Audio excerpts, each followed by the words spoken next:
Kita bersyukur dan memuji Allah Subhanahu wa taala atas limpahan nikmat dan karunia yang Allah berikan kepada kita. Wabil khusus pada pagi hari ini Allah Subhanahu wa taala masih memberikan kesempatan kepada kita untuk sama-sama menuntut ilmu, memperbaiki ketakwaan kita, menambah wawasan kita tentang agama kita. Dan ini mudah-mudahan menjadi sebab Allah Subhanahu wa taala melimpahkan rahmat kepada kita semuanya. Lalu yang berikutnya salawat serta salam tidak lupa kita curahkan kepada baginda Nabiullah Rasulullah Muhammad sallallahu alaihi wasallam, dan mudah-mudahan kebaikan, syafaat, rahmat atas salawat serta salam tersebut itu sampai kepada keluarga beliau, kepada para sahabat, tabi'in, tabi'ut tabi'in, dan juga kepada kita selaku umatnya. Dan kita punya harapan besar, mudah-mudahan Allah Subhanahu wa taala memberikan kesempatan kepada kita untuk minum dari telaganya beliau, lalu Allah Subhanahu wa taala berikan rahmat kepada kita, lalu kita semua bisa masuk ke dalam surganya Allah Subhanahu wa taala. Baik, Bapak dan Ibu sekalian, rahimani wa rahimakumullah. Insyaallah pagi hari ini kita akan melanjutkan pembahasan kita seputar fikih muamalah. Kita masuk kalau di dalam buku Harta Haram Muamalat Kontemporer ini, kita akan masuk kepada pembahasan 2.2.2.2.3.4 ya, permasalahan tentang anjing ya. Makanya saya waktu ditanya judul kajiannya apa ya, saya bilang masa judul kajiannya anjing gitu. Agak bingung nanti khawatir bagi yang belum pernah hadir gitu kan, ini apa kajian kok bahasnya judulnya cuman anjing gitu ya. Nah, ini kita insya Allah akan bahas seputar permasalahan hewan kalbun ini ya, yaitu anjing ini dari pandangan fikih muamalah. Khususnya perspektif fikih muamalah kontemporer memandang hewan kalbun ini seperti apa gitu ya. Saya bacakan dulu perkataan penulis di sini, yaitu Al-Fadil Ustadz Dr. Erwan di Tarmidhi hafizahullah. Beliau pertama kali membahas seputar masalah kalbun ini, masalah anjing ini terkait dengan masalah jasadnya dulu. Apakah jasad anjing itu termasuk najis ataukah tidak? Karena di sini beliau membawakan ya bahwasannya mayoritas para ulama seperti mazhab al-Imam Hanafiyah ya, yang mengikuti Imam Abu Hanifah, Asy-Syafi'i, Al-Hambali mengatakan bahwasannya jasad anjing itu hukumnya najis. Maka bila terkena pakaian, terkena wadah gitu ya, maka dia wajib untuk disucikan. Khusus untuk jilatan ya, yang keluar dari mulut dari hewan anjing ini, maka dia harus dibasuh sebanyak 7 kali. Dan salah satunya dengan tanah. Hal ini dilandaskan kepada hadis Nabi SAW. Hadis ini dibawa oleh sahabat Abu Hurairah radhiyallahu anhu, bahwasanya Nabi SAW bersabda, tahuru ina'i ahadikum idza walaghal kalbu fih ayaghsilahu sab'a marrat ulahunna bitturab. Apabila seekor anjing memasukkan lidahnya ke dalam bejana yang berisi air di dalamnya, maka hendaklah ia sucikan bejana tersebut dengan cara membasuhnya sebanyak sab'an marat, sebanyak 7 kali basuhan. Ulahunna bitturab, dan yang pertama kalinya itu dihapus atau dibersihkan dengan menggunakan tanah. Sebagian lagi memahami salah satunya dengan tanah. Nah, sebelum kita masuk kepada uraian yang lebih panjang terkait dengan apa yang dibawakan oleh penulis buku Harta Haram Muamalat Kontemporer ini, kita akan bahas dulu Bapak dan Ibu sekalian terkait dengan hadis ya yang tadi sudah saya bacakan. Ada beberapa hikmah yang harus kita pahami terkait dengan masalah jilatan anjing ini. Jadi betul bahwasannya nanti kita kalau baca gitu ya, nanti ada pendapat kedua yang menyatakan bahwasannya dalam mazhabnya Imam Malik, mazhab Malikiyah, bahwasannya anjing ini secara jasad gitu ya, itu tidak najis gitu ya, itu tidak najis. Tapi yang najis itu hanya jilatannya saja atau apa yang keluar dari mulutnya. Gitu ya, apa yang keluar dari mulutnya. Nanti kita akan lihat gitu ya bagaimana pandangan para fuqaha terkait dengan masalah jasad anjing ini. Maka yang pertama gitu ya, yang pertama adalah betul bahwasannya jumhur ya, faidah pertama tadi saya sudah sebutkan, faidah yang pertama adalah jumhur atau mayoritas para ulama menyatakan jasad anjing ini hukumnya najis. Jadi kalau misalnya sekarang itu kan lagi tren ya, saya nggak tahu ya trennya masih ada ataukah tidak. Banyak kaum muslimin itu ya, itu terkecoh dengan apa istilahnya kelucuan gitu ya, kelucuan anjing gitu ya, hewan anjing. Banyak ya hewan-hewan lucu gitu ya. Maka dari sisi ini karena lucu gitu ya, akhirnya dipelihara. Lalu mereka berdalil dengan hadis tadi gitu ya. Oh iya, karena liur anjing itu banyak kumannya. Nah, kalau anjing saya sudah divaksin, udah diobatin gitu ya, dengan berbagai macam treatment lah intinya. Jadi terbebas dari yang namanya penyakit, khususnya rabies, penyakit yang membahayakan. Maka dari sisi ini gitu ya, yang perlu kita fahami bab masalah larangan di dalam agama gitu ya, itu terlepas kita mengetahui hikmahnya ataukah tidak, hukum asalnya sifatnya Pak, itu ta'abudi, ibadah. Bukan berarti nanti jangan sampai tuh misalnya kita tahu bahwasannya kenapa hewan khinzir, babi itu diharamkan untuk kita konsumsi. Oh ternyata mengandung apa cacing pita gitu ya, terus apalagi berbagai macam potensi penyakit lah gitu. Lalu dilakukanlah sebuah treatment, ada penemuan atau berdasarkan research and development R&D gitu ya, hewan babi itu bisa bersih dari berbagai macam bentuk penyakit gitu. Yang kalau misalnya dia diternak pada lahan yang kotor gitu ya, lalu dia diternak pada lahan yang bersih, kalau perlu ber-AC kan gitu. Intinya bersih lah gitu. Jadi sehingga bisa mencegah berbagai macam bentuk penyakit yang ditimbulkan dari mengkonsumsi khinzir ini, babi ini. Maka hukumnya tetap haram. Kenapa? Karena hukum asal bab-bab atau permasalahan-permasalahan yang diharamkan dalam syariat, ini yang harus kita garis bawahi, dia itu sifatnya ta'abudi, ibadah.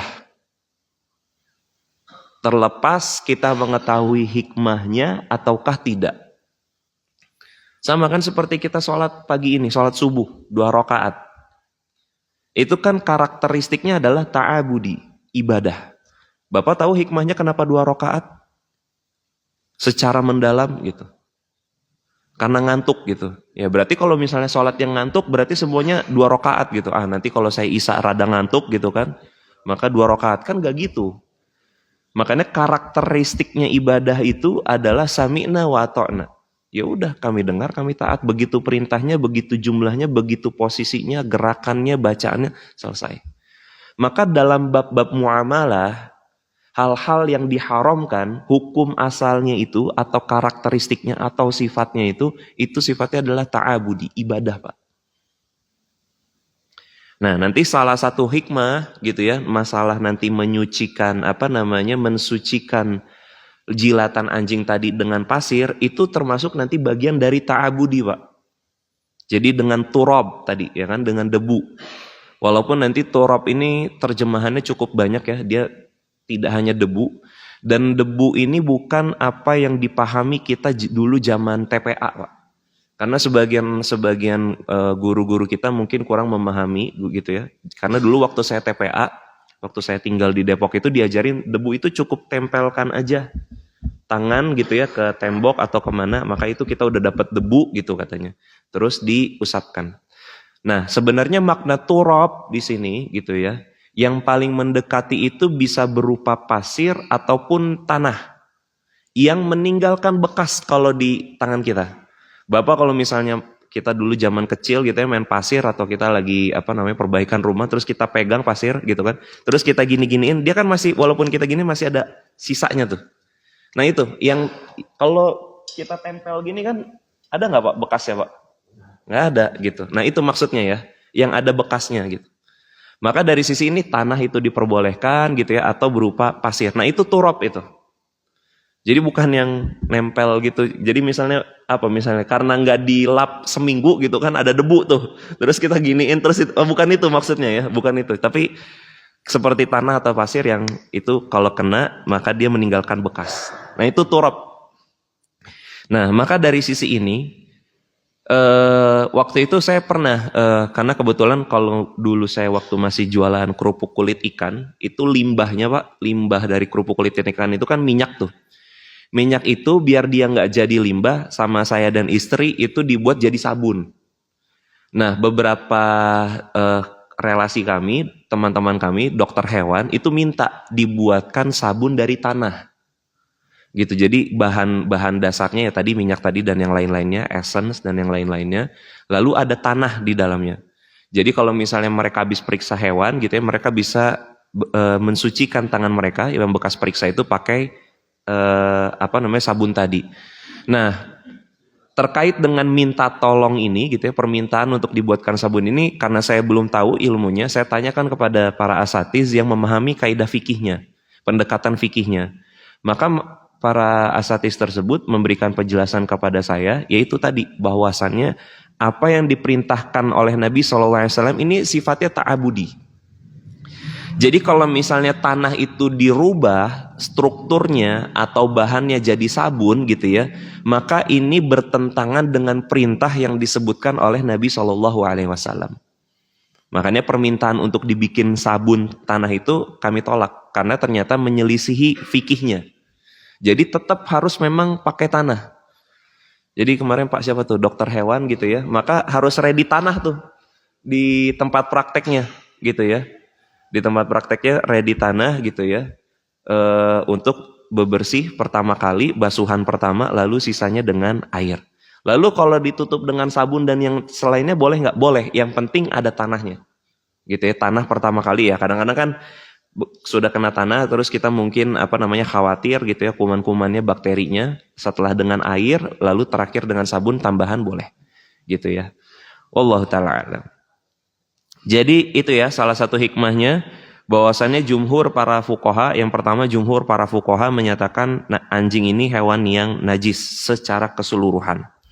Lalu yang kedua tadi bahwasannya hadis ini sifatnya adalah ta'abudi, ibadah ya. Maka apa yang disebutkan oleh Nabi SAW di sini itu bagian dari ibadah.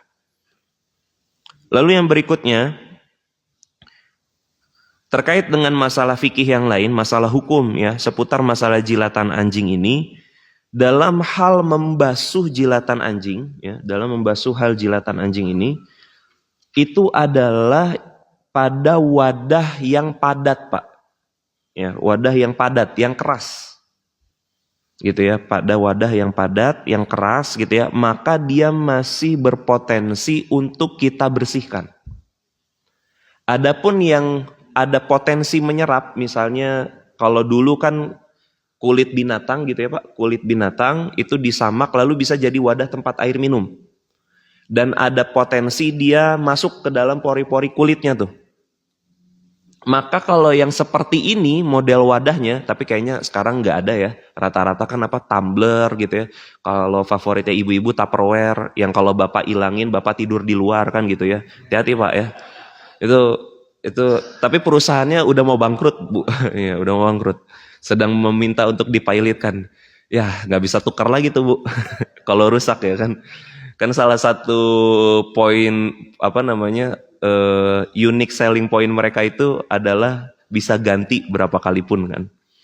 Nah itu kalau misalnya model-model seperti itu yang wadahnya keras, yang tidak dimungkinkan adanya penyerapan dari sisi pori-porinya gitu ya, maka dia masih bisa Pak kita bersihkan kalau terjatuh air liur anjing atau anjing minum di dalamnya. Ya, kalau hewan anjing itu minum di dalam wadahnya, maka kita masih ada potensi untuk membersihkannya dengan turab tadi. Tetapi kalau wadahnya gitu ya, itu diserap gitu ya, ada potensi menyerap gitu ya, maka sebagian para ulama gitu ya, itu menyandarkannya gitu ya, menyandarkannya kepada seperti jatuhnya tikus ke dalam minyak samin. Apa itu? Bahwasannya kalau minyak saminnya itu dalam kondisi cair, maka dibuang keseluruhannya. Gitu. Makanya wadah-wadah yang potensi menyerap itu dibuang keseluruhannya. Dan pendapat yang lain menyatakan bahwasannya wadahnya itu, gitu ya, wadahnya itu kan pendapat yang pertama. Pendapat yang kedua menyatakan kalau misalnya ia bisa disucikan secara keseluruhan, di mana karakteristik najis itu adalah baunya sudah tidak ada lagi rasanya, tidak ada lagi warnanya. Maka kalau yang kedua kan nggak mungkin Bapak ikut jilat juga gitu. Ini masih ada rasa ludah anjing apa enggak kan nggak mungkin tuh, ya. Maka yang bisa dilihat Pak, wadah warna dan juga tadi dari sisi bekasnya itu hilang gitu ya. Kalau itu sudah tidak ada gitu ya, maka itu dianggap suci dan tetap menggunakan turab tadi gitu. Misalnya qadarullah, misalnya ada dulu ya, sempat ada saya pernah lihat video anjing masuk ke dalam masjid gitu ya. Lalu apa yang harus dilakukan? Maka sebagaimana hadis, silahkan dengan pasir lalu sisanya bersihkan dengan air. Maka itu dimungkinkan gitu ya. Lalu dengan sabun cuci apa segala macam, maka itu diperbolehkan. Dan mohon diperhatikan basuhannya 7 kali ya Pak. Jadi yang pertama dengan pasir, lalu 6 kali lainnya itu dengan air.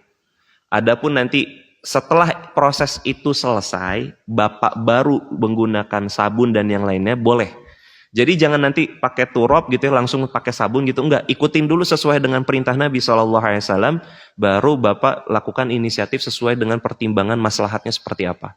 Apakah dengan tambahan sabun dan seterusnya. Maka dari sisi ini, wallahu ta'ala alam, sekali lagi dengan segala keterbatasan ilmu yang saya pernah pelajari, saya condong pada pilihan yang kedua. Selama masih memungkinkan untuk dibersihkan secara menyeluruh, setelah mengikuti panduan yang diberikan oleh Nabi SAW dengan pasir, lalu yang lainnya dengan air, maka boleh tetap bisa digunakan. Ya, wallahu ta'ala alam. Adapun kalau makanan gimana Pak? Bapak lagi makan gitu ya, nasi padang gitu. Terus tiba-tiba anjing lewat langsung ngambil ayam Bapak gitu. Nah, sedikit ada 2-3 tetes yang kena nasi gitu kan ya. Nah, gimana tuh? Gimana? Dibasuh Pak? Ya Allah ya. Untung kita bukan fuqaha di zamannya para sahabat ya. Kalau enggak kita ya udah pakai pasir aja tuh ya. Dibasuh gitu ya Allah. Itu kalau enggak kita habis dibantai sama para sahabat ya. Ini fikih dari mana kamu bisa berpikiran ini? Gimana Pak? Kalau misalnya tadi dibasuh. Terus pakai pasir enggak Pak? Ya, maka dari sisi ini, kalau makanan yang sudah bercampur dengan sesuatu yang najis, gitu ya, maka dia udah nggak boleh dikonsumsi. Sama tadi saya sebutkan kasusnya apa tadi? Tikus yang jatuh ke dalam minyak samin, ya, dalam minyak atau apapun lah yang dikonsumsi. Maka dari sisi ini dia harus dibuang. Walaupun ada yang menyatakan, dan itu juga disandarkan kepada hadis Nabi SAW, kecuali minyak saminnya padat, beku. Kan minyak itu kalau dia dalam kondisi yang sangat dingin, dia itu kan bisa menggumpal tuh Pak, lalu akhirnya membeku, akhirnya terbentuk seperti margarin lah gitu ya. Nah kalau jatuh dalam benda yang agak padat seperti itu, jatuh dalamnya, maka cukup dibersihkan sekelilingnya, lalu sisanya masih bisa dikonsumsi. Tapi kita yakin saya mah moal dikonsumsi deh atau mamun. Kalau misalnya ada tikus gitu ya masuk gitu ya walaupun padat, ini diperbolehkan nih pinggirannya menurut para fuqaha dibersihin terus tinggal konsumsi. Kemungkinan enggak lah. Biasanya kita buang secara keseluruhan dan insya Allah itu lebih selamat. Bukan mubadzir tapi mencegah madharat yang lebih besar, yaitu penyakit. Dan kita tahu kan konsepnya induknya adalah la dharara wa la dirar, tidak boleh memadharatkan diri sendiri, membahayakan diri sendiri, tidak boleh membahayakan orang lain. Maka dari sisi ini turunan kaidah yang lainnya adalah bahwasannya kemadharatan itu segala macam bentuk keburukan, kejelekan itu harus dicegah semaksimal mungkin.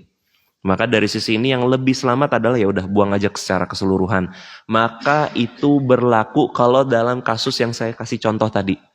Lagi makan nasi padang enak-enak tiba-tiba anjing lewat diambil ayam Bapak, ada tetesan air liur, buang Pak, selesai udah. Bukan sebagai bentuk mubazir, bukan. Tapi dalam bentuk itu mencari kemaslahatan yang jauh lebih baik atau mencegah kemadharatan, keburukan. Ya, baik. Itu faidah yang ketiga, ya, yang ketiga. Faidah yang berikutnya, bahwasannya penggunaan turab itu hukumnya wajib, tidak bisa bukan perkara yang diperselisihkan. Ya, penggunaan turab, ya, penggunaan pasir untuk mensucikan, maka dalam hal ini adalah hukumnya wajib, bukan sesuatu yang diperselisihkan. Dan tidak ada benda substitusinya. Jadi baik itu dengan sabun, deterjen gitu ya, maka dia tidak dianggap sebagai substitusi, tidak ada penggantinya. Tetap harus menggunakan pasir gitu ya, pasir atau tanah.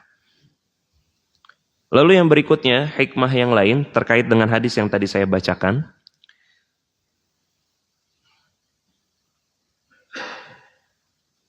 Nah, para ulama gitu ya, para ulama menyatakan bahwasannya penggunaan turab itu bisa dalam beberapa cara.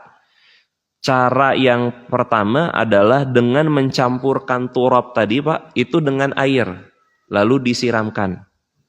Ya, itu yang pertama. Lalu yang kedua gitu ya, lalu yang kedua adalah dengan langsung turabnya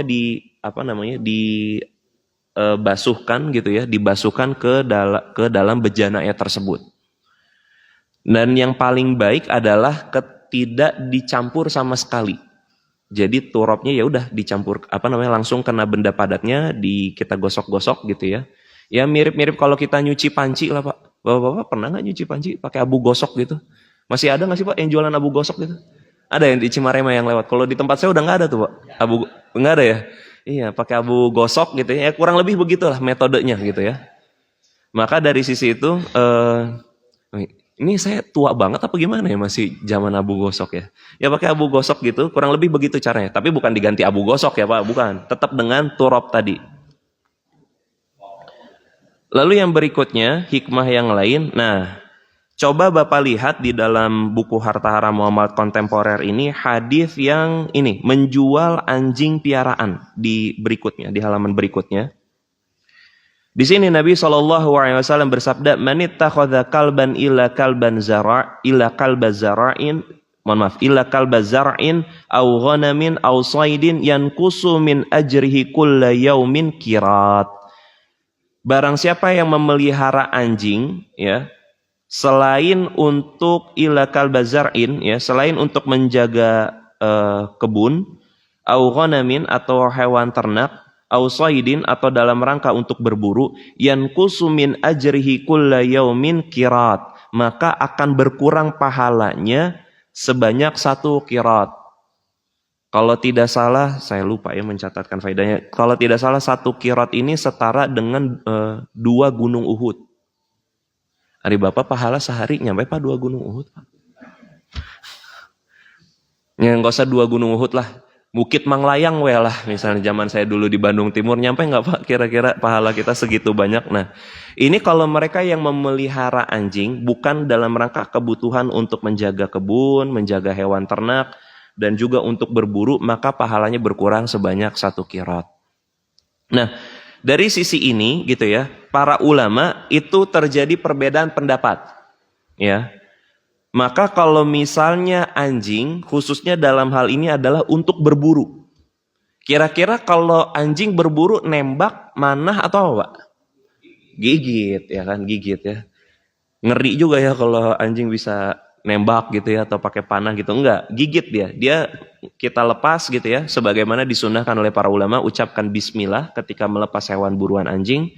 Lalu ketika digigit gitu ya, lalu dibawa hewan tersebut kepada kita, maka hewan ini adalah halal gitu ya. Hewan ini halal untuk dikonsumsi. Tapi pertanyaannya bagaimana pada bagian yang terkena gigitannya? Nah, para ulama berbeda pendapat. Ada yang menyatakan bahwasannya secara keseluruhan karena ada pengecualian dari Nabi SAW, maka dia kembali kepada hukum asal yang disebut. Kembali kepada pengecualian yang disebutkan oleh Nabi SAW. Artinya ya udah, dia suci dan boleh untuk dikonsumsi, gitu ya. Adapun para ulama yang lain yang lebih berhati-hati gitu ya, yang lebih berhati-hati menyatakan bagian yang terkena gigitannya itu sebaiknya tidak dikonsumsi. Ya. Ya wallahu taala a'lam. Dalam hal ini saya condong pada pendapat yang kedua yang menyatakan bahwasannya sebaiknya untuk tidak dikonsumsi. Cuman gitu ya, ada kaidah fikih yang menyebutkan pada hal-hal yang dirasa sulit dia akan mendatangkan kemudahan. Gitu ya. Maka dari sisi ini para ulama dengan pendekatan kaidah tersebut memberikan kelonggaran. Ya udah nggak apa-apa, diperbolehkan, apalagi ada pengecualian dari Nabi Shallallahu alaihi wasallam. Tapi saya nggak tahu ya, kalau di Jawa Barat tuh lumrah nggak Pak berburu dengan anjing itu? Karena saya tahu kalau di Sumatera katanya masih banyak katanya. Kalau di Jawa Barat kayaknya masih ada ya?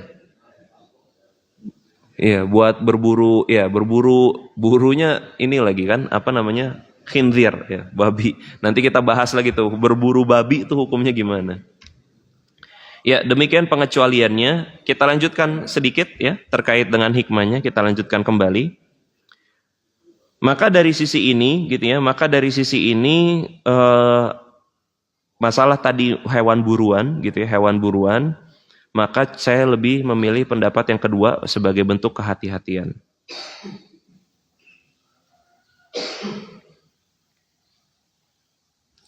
Lalu faedah yang berikutnya, para ulama menyebutkan, nah ini yang akan menjadi bahasan kita. Apakah fisik ya jasad dari anjing ini najis ataukah tidak? Maka dari adanya dua pendapat ya, yaitu jumhur para ulama di kalangan Hanafiyah, Syafi'iyah, Hanabilah, dengan pendapat kedua yang direpresentatifkan oleh mazhabnya Imam Malik, mazhab Malikiyah. Kalau Imam Malik menyatakan bahwasannya, Malikiyah menyatakan bahwasannya anjing secara jasad itu tidak najis gitu ya. Anjing secara jasad itu tidak najis, adapun jumhur menyatakan dia najis. Maka dari sisi ini penulis menyatakan dalil yang menyatakan pendapat kedua tadi bahwasannya yang najis itu hanya jilatan anjingnya saja, maka dia pendapat ini tidak kuat. Karena ada perintah dari Nabi SAW untuk membasuh jilatan anjing, sebagaimana yang disebutkan pada hadis ya, yang tadi saya sudah bacakan. Maka hadis yang memerintahkan membasuh jilatan anjing lebih didahulukan mentakkid kemutlakan di dalam ayat surat Al-Maidah. Ayat keempat. Di mana Allah Subhanahu wa taala berfirman, "Fakulu mimma amsakna 'alaikum." Makanlah dari apa yang ditangkap anjing buruan untuk kalian, gitu ya. Maka dari sisi ini tetap tidak menjadi pengecualian bahwasannya jasad anjing tetap najis. Nah, cuman yang membedakan adalah apakah kalau terkena jasad anjing, proses mensucikannya itu sama enggak dengan kalau terkena jilatan? Apakah tetap harus dengan pasir ataukah tidak gitu? Nah, para ulama menyatakan yang lebih afdol, yang lebih utama itu mengikuti sesuai dengan apa yang disebutkan oleh Nabi Shallallahu alaihi wasallam, yaitu tetap menggunakan pasir. Jadi walaupun misalnya kita lagi jalan gitu ya, misalnya lari pagi, terus ada kan yang suka bawa anjing, terus kita kena tuh bulunya atau apanya misalnya. Nggak sampai ngejilat, cuman kena senggolan aja. Maka dalam hal ini yang paling afdol Pak, yang paling utama tetap dengan pasir. Ya, tetap dengan pasir. Nah, para ulama yang lain menyatakan bahwasannya hadis ini justru menyebutkan pengkhususan. Bahwasannya pengkhususannya hanya pada jilatannya saja atau apa yang keluar dari mulutnya. Gitu ya, apa yang keluar dari mulutnya. Maka dari sisi ini selain itu tidak perlu menggunakan pasir, cukup dibasuh saja dengan air. Maka dari sisi ini bagaimana cara kita mengkompromikan dua pendapat ini? Maka kalau untuk masalah air liur kan udah sepakat nih Pak, pendapat jumhur ya. Ini udah tidak boleh lagi dikompromikan. Kalau akhirnya Bapak harus ke toko bangunan hanya sekedar untuk beli pasir gitu ya, sudah harus dilakukan. Kalau untuk jilatan atau apapun yang keluar dari mulut anjing tadi. Tapi adapun yang jasad ini gitu ya, maka kita bisa kompromikannya seperti apa begini. Kalau misalnya kita terkena jasad anjing, lalu terkena bagian tubuh kita, maka kalau kita cukup mudah mendapatkan turab, baik itu berupa tanah ataupun pasir, maka lakukanlah dengan cara yang paling afdol tadi, dengan tanah dan pasir. Tapi kalau ternyata tidak memungkinkan untuk kita mendapatkan turab dan tanah gitu ya, Pak, tolong perhatikan turabnya Pak, yang suci ya Pak, bukan yang ada tai kucingnya ya. Ya, ini jangan sampai. Iya, kita kan harus selektif juga Pak, maksudnya jangan sampai nanti Bapak menganggapnya, oh kata Kang Rek yang penting turab ya kan, enggak Pak, maksudnya turab yang suci Pak, yang suci gitu ya, yang suci, yang terbebas dari najis. Artinya najis yang terlihat ya Pak. Nggak perlu juga Bapak repot-repot gitu, ini kira-kira ada najis atau enggak, terus dibawa ke LIPI gitu kan. Pak tolong cekin gitu ya, ini nggak perlu Pak. Maksudnya lihat saja secara zahir, Bapak ambil tanah gitu ya, Bapak lihat tidak ada kotoran di dalamnya, terbebas dari itu. Maksudnya kotoran, maksud saya adalah najis gitu ya, tidak ada najis di dalamnya. Kondisinya kering, ambil, bersihkan. Cukup ya. Maka dari sisi ini, kalau tidak memungkinkan untuk mendapatkan akses atau mendapatkan turab secara mudah gitu ya, maka boleh dengan basuhan saja. Air yang mengalir. Ingat, jangan lupa syarat untuk mensucikan najis, airnya apa Pak? Mengalir ya. Jadi bukan berendam di kolam gitu ya, bukan Pak. Dia harus dengan air yang mengalir. Baik. Yang berikutnya tadi masalah ta'abudi sudah. Hikmah yang lain dari hewan najis ini menurut penelitian para ahli gitu ya. Di antaranya juga di sini disebutkan Profesor At-Tabarah, beliau menyatakan bahwasannya termasuk di antara hikmah yang besar dari wajibnya kita mensucikan jilatan anjing dengan pasir adalah ternyata pasir memiliki efektivitas untuk mensucikan kenajisan dan juga bakteri-bakteri yang ada di dalam mulut anjing tersebut atau air liur dari anjing tersebut. Ya, wallahu ta'ala alam. Kita lanjutkan sedikit. Maka dari sisi ini, memelihara anjing untuk berburu, menjaga kebun dan hewan ternak, itu kan termasuk yang dikecualikan. Ya. Sebagaimana tadi disebutkan dalam hadis, man ittakhadha kalban illa kalba dhar'in aw ghanamin aw saydin yankusu min ajrihi kulla yaumin qirat. Bahwasannya barang siapa memelihara anjing kecuali anjing untuk menjaga kebun, hewan ternak dan juga untuk berburu, maka pahalanya akan berkurang 1 qirat. Nah, pertanyaannya sebagai penutup kajian kita pada pagi hari ini, untuk mendapatkan anjing yang bisa berburu, jaga kebun, lalu hewan ternak, memungkinkan nggak Pak mendapatkannya secara gratis? Hah? Apa yang harus dilakukan? Beli kan? Benar nggak? Ada nggak kira-kira saya mau bagi-bagi nih hewan anjing terlatih, bisa buru, bisa jaga kebun, bisa jaga hewan ternak, bisa nggak Pak? Gratis? Kemungkinan besar tidak ada, ya. Kemungkinan besar tidak ada. Nah, kita pernah bahas bahwasannya Allah Subhanahu wa taala ketika telah mengharamkan sesuatu atas suatu kaum, maka Allah haramkan juga harga transaksinya. Gimana kira-kira? Kontradiktif kan? Nabi SAW memberikan pengecualian, boleh memiliki hewan anjing untuk jaga kebun, jaga hewan ternak, dan juga untuk berburu. Tapi tidak dimungkinkan bagi kita, kaum muslimin, untuk membeli anjing tersebut. Gimana Pak? Ini bukti cerdasnya para fuqaha nanti tuh di sini tuh. Gimana Pak? Sebelum saya kasih tahu jawabannya, kalau Bapak posisinya seperti itu kira-kira, ada hajat, ada kebutuhan. Bapak tinggal di hutan belantara, akses terbatas, tidak memiliki senjata, yang cara yang paling solutif adalah dengan memelihara anjing untuk berburu, agar Bapak dan keluarga Bapak bisa makan. Kira-kira Ruksoh, keringanan. Kalau dalam masalah ini boleh nih Kang, beli nih. Bertentangan dong dengan hadis Nabi SAW yang lain. Bahwasannya Allah Subhanahu wa taala ketika mengharamkan sesuatu atas suatu kaum, maka Allah haramkan juga harga transaksinya. Alternatifnya apa? Kucing. Saya punya kucing saya nggak bisa berburu sih kayaknya ya. Berburunya bisa, berburu cicak, kecoa gitu kan. Tapi kan saya nggak makan itu gitu kan. Kira-kira gimana Pak? Solusinya apa? Nah, ada Pak solusinya. Solusinya, saya lupa ya. Saya udah pernah bahas belum ya di sini? Kita udah bahas kan ya masalah bab tinja ya, kotoran manusia udah bahas kan ya. Dia sesuatu yang tidak boleh untuk diperjualbelikan. Tapi jasa sedot tinjanya boleh nggak Pak? Boleh.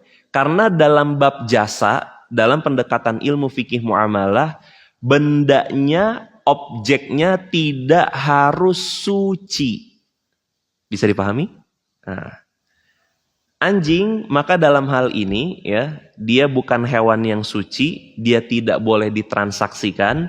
Solusinya adalah apa? Meng-hire atau sewa pelatih untuk melatih anjing tersebut agar dia terampil gitu ya. Jadi bukan sewa anjingnya, karena anjingnya kan tetap harus kita kan inginnya kan anjingnya dimiliki gitu kan ya. Maka dari sisi ini solusinya adalah kita membayar trainer yang mampu melatih anjing itu hingga terampil. Jasa membayar trainer ini, membayar pelatih ini hukumnya boleh.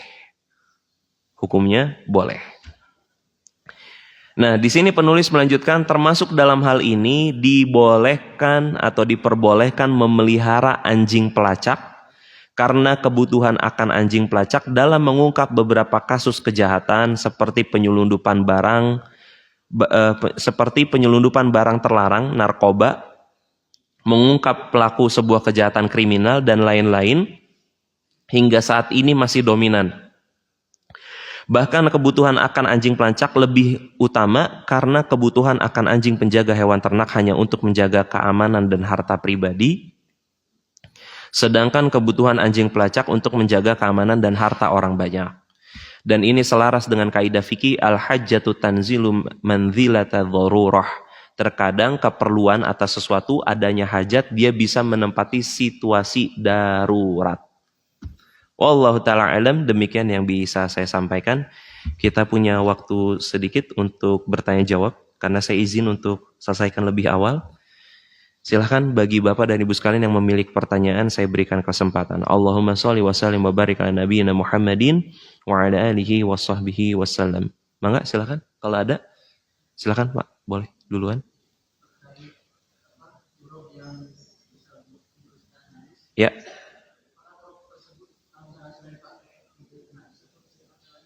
Baik, terkait dengan turab yang sudah dipakai maka dia dibuang Pak. Maka dia dibuang.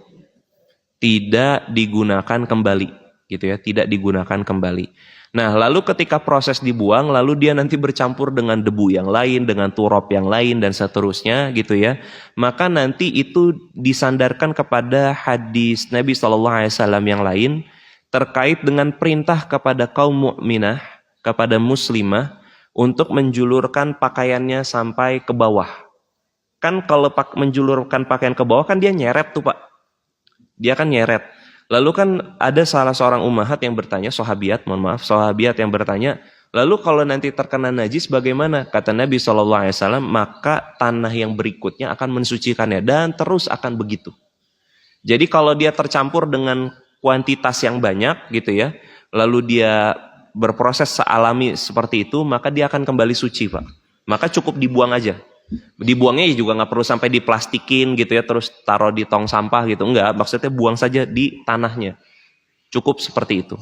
Ya, wallahu ta'ala. Tapi tidak reusable gitu ya. Jadi tanah gitu ya, terus masih ada sisa gitu, balikin gitu, enggak gitu ya. Tapi maksudnya adalah sudah buang saja kepada tempat asalnya. Wallahu ta'ala alam. Insyaallah nanti saya coba cek lagi ya. Kalau tidak salah demikian ya. Wallahu ta'ala alam. Mangga silakan Pak. Mangga. Boleh bertanya di luar materi? Mangga silakan. Jangan di luar Pak, nanti saya nggak kedengeran ya. Enggak, silakan. Ustaz, Bismillahirrahmanirrahim. Saya mau bertanya mengenai investasi saham.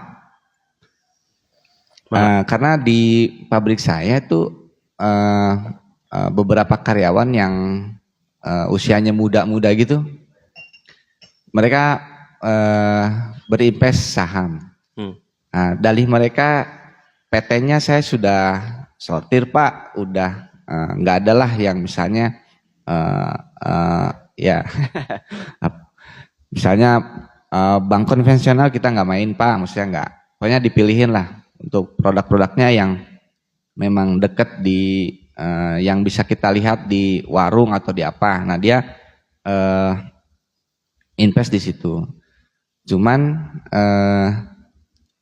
dia nggak, kalau saya perhatikan itu nggak disimpan dalam waktu yang lama. Maksudnya beli tapi nggak disimpan setahun atau 2 tahun gitu. Jadi investnya tuh 3 hari atau misalkan seminggu, kata dia kalau misalkan seminggu udah ada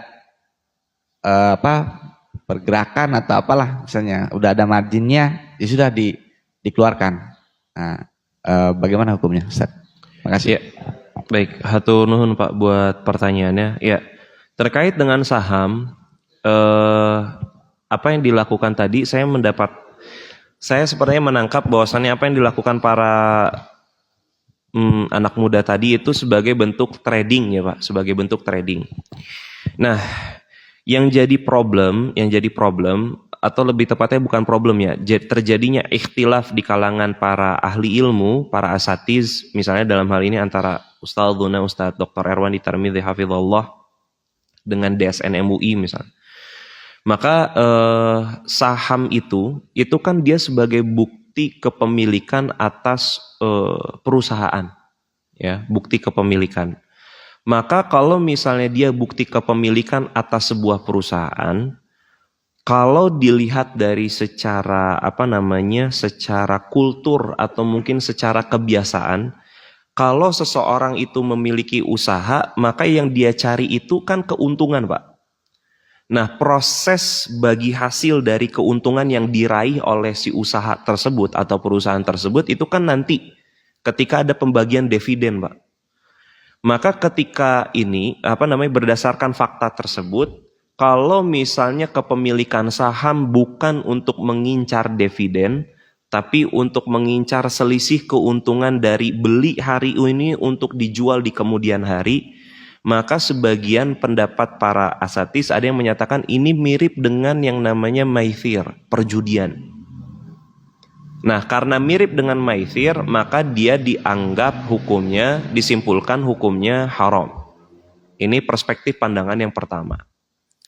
Yang kedua, menyatakan bahwasannya trading saham itu sama saja seperti kalau misalnya kita berniaga pada umumnya. Dan saya udah pernah kasih contoh kalau tidak salah, ini mirip kalau misalnya Bapak pergi misalnya ke pasar baru lah gitu. Beli baju 6 lusin gitu kan, pakai uang Bapak. Bapak beli 6 lusin dengan harapan apa? Rugi atau untung? Untung kan, Bapak beli 50.000, Bapak bawa ke Cimareme dengan harapan bisa dijual 70.000 atau 100.000 misalnya. Berarti mencetak margin antara 20.000 sampai 50.000. Mentok-mentoknya banget jual harga modal, yang penting gak rugi. Kalau misalnya barangnya lambat lakunya gitu. Nah, maka sebagian yang menyatakan trading saham hukumnya boleh, ini kan mirip dengan orang yang berniaga. Dia beli barang lalu dia jual di kemudian hari untuk mendapatkan untung. Karena pada dasarnya hukumnya bahwasannya ketika kita beli saham selembar 2 lembar, nggak mungkin ya selembar 2 lembar, 1 lot misalnya setara dengan 100 lembar, maka 100 lembar saham ini kan bukti kepemilikan. Dan secara hukum asal jual beli itu adalah menjual sesuatu yang dia miliki kan. Mubaddalatin malin bil malin tamlikan wa tamalukan, tukar menukar harta dengan harta. Harta itu kan sesuatu yang kita miliki. Tukar menukar harta dengan harta untuk apa? Untuk memindahkan kepemilikan atau untuk memiliki sesuatu. Kembali kepada hukum asal jual beli, kalau bapak sudah memiliki sesuatu, boleh nggak sama bapak diperjualbelikan? Pakaian yang bapak beli hari ini, sarung, mobil, motor, rumah, bapak beli terus bapak jual, boleh nggak pak?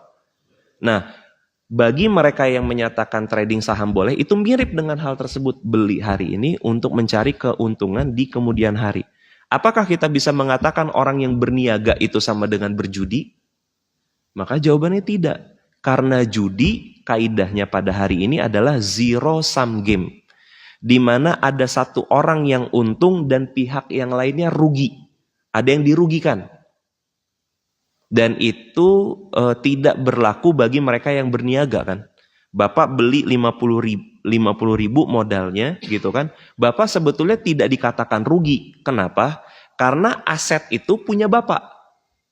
Bisa dipahami pak? Kepemilikan asetnya itu punya bapak. Adapun kalau perjudian, dia kalau bahasa Sundanya tuh winner take all gitu kan. Pemenang itu ambil semua. Yang lain tuh nggak dapat apa-apa. Dan itu tidak terjadi tuh kalau di dalam trading saham.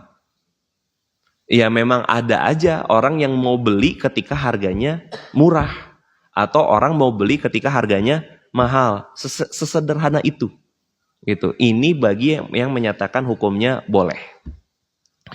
Nah, dari adanya dua pandangan, dua perspektif yang menyatakan trading saham boleh, ada yang menyatakan tidak boleh.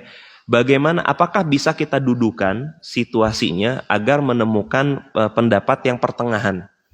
Maka insya Allah ada pak. Bagaimana? Jadi gini, seseorang yang membeli saham kepemilikan atas sebuah usaha atau perusahaan, tolong niatkan untuk mendapatkan keuntungan dari proses bagi hasil. Jadi bapak misalnya beli saham gitu ya ke perusahaan A, bapak beli itu tujuannya untuk bapak dapat dividen, untuk dapat keuntungan gitu ya. Maka dari sisi mendapatkan keuntungan dari apa? Dari bagi hasilnya. Itu yang pertama diniatkan. Lalu kalau dalam situasi dan kondisi tertentu bapak ada kebutuhan, ada hajat. Misalnya anak masuk sekolah, atau nikahan anak, atau misalnya ada hal-hal yang emergensi lainnya, bapak harus jual kepemilikan saham bapak. Di saat yang bersamaan, ketika bapak menjual hal tersebut, ternyata lebih mahal daripada dari waktu harga bapak beli. Maka semua proses seperti ini hukumnya halal. Ya, hukumnya halal. Catatan yang ketiga, panduan yang ketiga, bahwasannya bapak bukan pelaku spekulan untuk merekayasa kondisi pasar. Bahasa lainnya saham gorengan. Kan ada kan ya pak caranya, beli saham ini, gitu kan, beli saham ini, kamu beli saham ini yang banyak gitu kan ya, lalu memanfaatkan isu-isu tertentu misalnya. Bapak bikin berita lah bahwasannya apa misalnya. Entah itu beritanya bohong atau mungkin fakta gitu ya. Bongkar aib orang misalnya. Bahwasannya si levelnya, direksinya melakukan begini dan begitu. Tiba-tiba harga sahamnya anjlok sama bapak dibeli banyak. Rekayasa lah. Bapak beli banyak lalu ternyata itu adalah kabar burung. Kebohongan, bapak beli udah terlanjur beli, sudah beli di harga murah, lalu harganya naik. Bapak jadi spekulan langsung jual gitu. Ketika bapak jual harganya anjlok lagi, karena ketika ada penjualan yang begitu besar, menunjukkan ketidakpercayaan publik terhadap perusahaan tersebut. Lalu publik dianggap tidak percaya, harganya anjlok lagi, bapak beli lagi, terus gitu. Itu yang pertama, contoh yang pertama. Ini contoh bukan untuk dilakukan ya.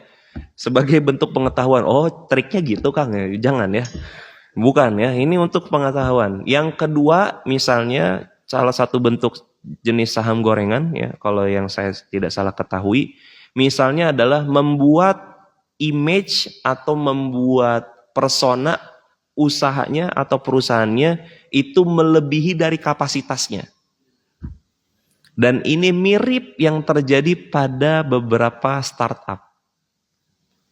Ya, aplikasi yang Bapak banyak pakai lah, saya nggak usah perlu sebut lah. Startup gitu ya, mana saya juga kerja di startup lagi ya. Tapi biasanya begitu tuh. Jadi di antara bentuknya gitu ya, di antara bentuknya adalah bahwasannya yang dihitung valuasinya berdasarkan gross transaction. Jadi oh iya nih transaksinya besar, triliunan. Tapi transaksi besar triliunan itu hakikatnya bukan uang dia. Bisa Bapak pahami ya. Misalnya Bapak nih, contohnya begini. Bapak belanja di marketplace. Harga barangnya 100.000 di marketplace nih. Bapak beli harga barang itu 100.000. Pertanyaan saya, ketika Bapak bayar 100.000 ini, itu uang 100.000 itu punya marketplace atau punya tokonya, yang punya bajunya? Punya toko. Nah, transaksi 100.000 ini itu diklaim sebagai bagian dari transaksi yang dilakukan oleh marketplace. Dan ini benar, memang dilakukan oleh marketplace karena uangnya di dia dulu kan, ditahan dulu. Nanti baru ditransfer kepada penjual kalau barangnya sudah diterima pembeli. Lalu pembeli konfirmasi barang sudah diterima. Tapi kan pada hakikatnya uang 100.000 ini kan istilah kita mah hanya titipan. Bukan punya dia. Nah, uang yang titipan ini diklaim sebagai bentuk transaksi yang bisa menaikkan valuasi sebuah perusahaan. Maka dari sisi ini gitu ya, potensi untuk melakukan overclaim, melebih-lebihkan dari nilai transaksi yang dilakukan itu sangat besar sekali. Makanya hari ini termasuk tempat saya bekerja, kami itu fokus kepada margin, keuntungan, bukan kepada valuasi yang tadi. Karena margin lebih bisa membuat pondasi perusahaan itu lebih kokoh daripada hanya sekedar transaksi tapi nggak ada mendatangkan keuntungan. Ibarat Bapak buka toko, jual harga modal, tapi sewa tetap harus bayar. Jadinya untung apa rugi Pak? Rugi. Tapi Bapak bilang, tapi ini transaksinya besar. Transaksinya tuh miliaran gitu, tapi nggak ada untung gitu. Nah, tapi karena transaksinya besar, saya jual sahamnya. Sekian, misalnya sebenarnya mah harga warungan misalnya 1%-nya itu cuman misalnya 100.000 sama Bapak karena transaksi kita besar, saya jual 1 juta per 1%-nya. Nah ini yang disebut dengan penggelembungan nilai saham. Nah itu juga nggak boleh. Ya, maka kalau Bapak melakukan hal-hal yang seperti itu, keuntungannya, hukumnya haram. Nggak boleh. Jadi bisa dipahami ya, dalam hal ini trading walaupun tidak mutlak, tidak sepakat para pendapat ulama menyatakan hukumnya haram, sebaiknya tujuan utamanya mencari keuntungan dari dividen bagi hasil. Kalau ternyata ada hajat atau ada kebutuhan untuk menjualnya di kemudian hari, gitu silahkan, sekalipun dapat untung. Bapak beli 100 perak, ternyata pas dijual harganya 300 perak, dapat untung tuh 200%, boleh, nggak ada masalah. Gitu ya. Lalu yang ketiga, selama Bapak bukan pelaku kejahatan untuk menggoreng saham, maka itu juga diperbolehkan. Kalau Bapak pelaku penggoreng saham, maka hukumnya haram, nggak boleh. Wallahu ta'ala alam, demikian yang bisa saya sampaikan. Mohon maaf saya harus akhiri lebih awal. Mudah-mudahan apa yang kita pelajari bisa jadi ilmu yang bermanfaat. Ustadz boleh satu lagi Ustadz? Satu lagi, oh ya, mangga silakan. Saya agak bingung ini Ustadz terkait. Oh ya, mangga Pak Dokter. Ya ini para dokter tuh misalnya kan tindakannya terhadap hewan anjing gitu ya. Pada saat itu misalnya terkena bukan hanya ke kulit tapi ke baju. Nah, apakah hukumnya memang harus sama juga misalnya dicuci dengan tanah seperti itu? Bajunya atau kena air liur juga? Misalnya gitu. Oke. Kalau misalnya air liur, maka iya Pak. Jadi tetap harus mengikuti hadis Nabi SAW yang tadi. Tetap harus ada pasirnya. Jadi debu dong gitu kan. Ya udah Pak, tinggal pakai baking soda lah gitu ya untuk ngilangin bercak debunya gitu. Tapi kalau misalnya ditanya apakah ia harus demikian, maka jawabannya iya. Karena ini bukan tidak ada ikhtilaf tadi dalam hadis yang tadi. Artinya semua ulama sepakat bahwasannya memang harus pakai pasir kalau air liur. Tapi kalau misalnya ketika Pak Dokter melakukan tindakan gitu ya, ketika melakukan tindakan misalnya kan mulutnya bisa ditutup kan ya Pak, atau pakai pengaman misalnya, akhirnya tidak keluar air liurnya, ya pakai apalah gitu misalnya, anjing pakai masker nah kumahanya. Ya intinya terlindung gitu misalnya, atau misalnya memang nggak keluar gitu air liurnya tidak terkena, maka dalam hal ini boleh mengambil ruksoh. Misalnya Bapak melakukan penyuntikan kan kena bulunya tuh, dan sulit tuh untuk mendapatkan turop tadi, maka dari sisi ini boleh tuh dengan air yang mengalir saja sebanyak 7 kali basuhan. Gitu ya. Tapi kalau misalnya sudah air liur, mohon maaf, sebagaimana disebutkan dalam hadis, dia mutlak harus dengan turop. Kalau nggak air liur, kemudian untuk sholat gimana Ustadz? Bajunya apakah boleh? Misalnya atau harus lebih baik gitu ganti? Untuk waktu sholatnya? Iya pas waktu sholat, misalnya nggak kena air liur ya? Nggak kena air liur, tapi udah dibasuh. Bajunya udah dibasuh. Ya basuh bagian yang misalnya kena air liur misalnya gitu ya. Atau lebih baik ganti aja Ustadz? Ya ganti jauh lebih baik Pak, jelas itu mah. Tapi kalau misalnya ternyata sudah dibasuh gitu ya, basuh misalnya Bapak langsung cuci gitu, cuci jemur pakai gitulah istilahnya gitu ya, langsung cuci jemur pakai, maka nggak ada masalah, boleh. Jadi intinya itu untuk menghilangkan najisnya gitu ya, untuk menghilangkan najisnya. Itu yang paling penting sebetulnya. Menghilangkan najisnya. Kalau misalnya terkena air liur, wajib tetap menggunakan turop tadi. Dan yang paling baik kalau ada opsi untuk mengganti secara keseluruhan, dan itu adalah opsi yang terbaik. Bahkan kalau perlu mandi Pak. Ya, kalau perlu mandi. Karena kita nggak tahu ya, maksudnya kan, apa istilahnya, yang menguap, butiran-butiran kan itu nggak tahu. Sebagai bentuk kehati-hatian saja, bukan sebagai bentuk berlebihan. Wallahu ta'ala alam, demikian yang bisa sampaikan. Mohon maaf kita harus akhiri lebih awal. Semoga apa yang kita pelajari ini bisa menjadi ilmu yang bermanfaat, dan mudah-mudahan Allah Subhanahu wa taala melimpahkan karunia kepada kita berupa rizki yang halal, rizki yang berkah, rizki yang bisa kita manfaatkan untuk urusan dunia dan akhirat kita. Bismillahirrahmanirrahim. Ya hayy ya qayyum bi rahmatika astaghits, aslih li sya'ni kullahu wa la takilni ila nafsi tarfata ain. Ya muqallibal qulub tsabbit qalbi ala dinik. Allahumma musarrifal qulub sarrif qulubana ala ta'atik. Rabbana atina fid dunya hasanah wa fil akhirati hasanah wa qina adzabannar. Allahumma inni as'aluka ilman nafi'an wa rizqan thayyiban wa amalan mutaqabbala. Subhana rabbika rabbil izzati amma yasifun wa salamun alal mursalin walhamdulillahi rabbil alamin.